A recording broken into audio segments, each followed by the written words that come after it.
everyone, in this video we will take a closer look at the basic slip knot used to start a knitting or a crochet work. So to tie the slip knot, we use the short end of the yarn that we place on the hand, hold in place with the little finger, wrap around the fingers and hold in place with the thumb, and use the crochet to catch the upper yarn through the loop and bring it through the loop and tighten the knot around the crochet.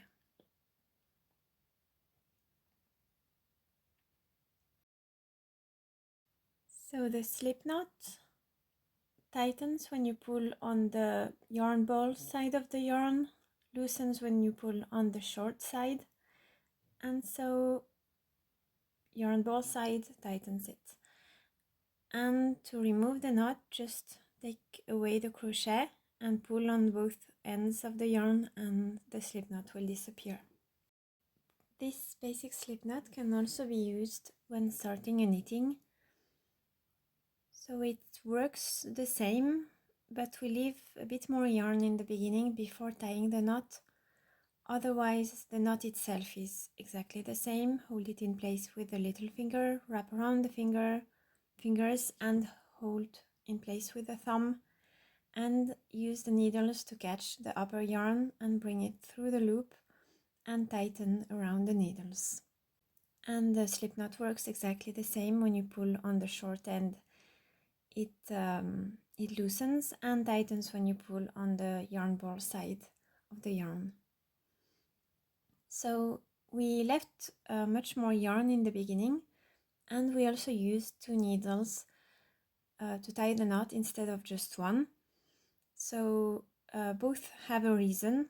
So let's make a few stitches so you can see why we did that. So first with both needles, and then we'll make a few stitches with only one needle. So here you can see the stitches with 2, and then we remove one and make a few more with just one needle.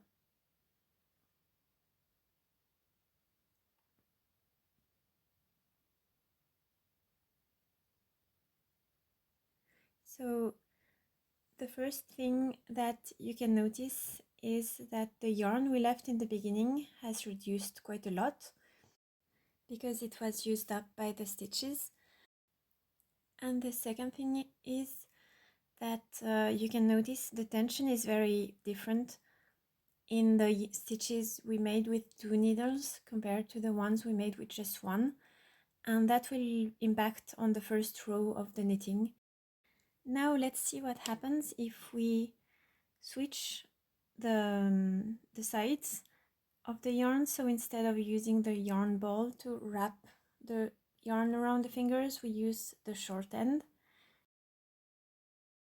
So we'll use a blue yarn and the beige yarn to try the two and see the differences. With the blue yarn, we'll do what we did previously, so use the yarn ball side of the yarn to wrap around the fingers and use the crochet to create the loop. And with the beige yarn, we will do the opposite, so we will use the short end to wrap around the fingers and create the loop,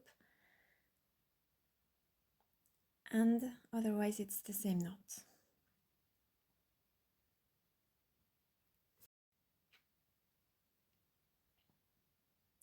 So the first difference we can notice is that the yarn that regulates the tension in the loop is not the same. So for the blue yarn, it's the yarn ball side that loosens and tightens the loop, and for the beige yarn it's the opposite, so it's the short end that loosens and tightens the loop.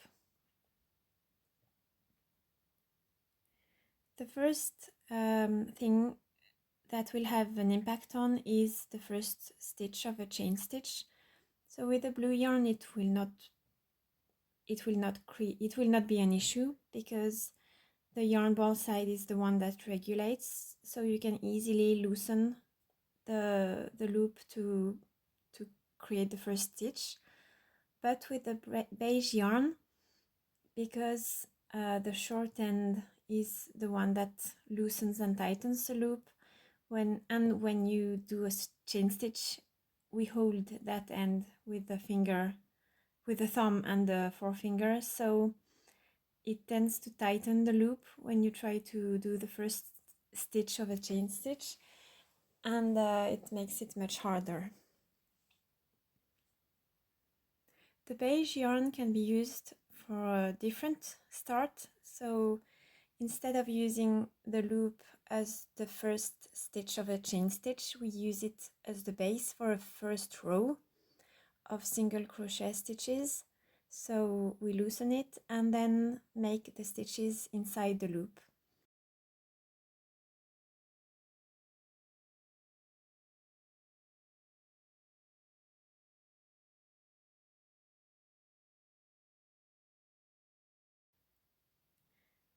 And once we have enough stitches, we can just tighten the loop by pulling on the short end, and that can be used to start a spiral start or a round start in crochet.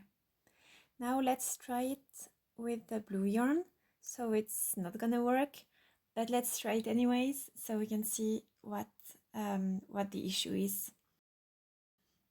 So same way, we loosen the loop a bit and do single crochet stitches inside the loop, and the issue is that the yarn side that that regulated the tension in the original loop was the yarn ball side, so the short end is stuck in the knot, so you can't tighten the loop by pulling on the short end, so you end up with a very loose loop and stitches in it, so you can't really make the same start as with the beige yarn.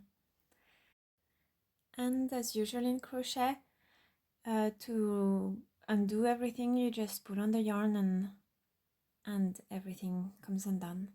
So both ways to do the knot are useful, but not for the same type of projects. Thanks for watching, and if you have any questions, feel free to leave them in the comment section.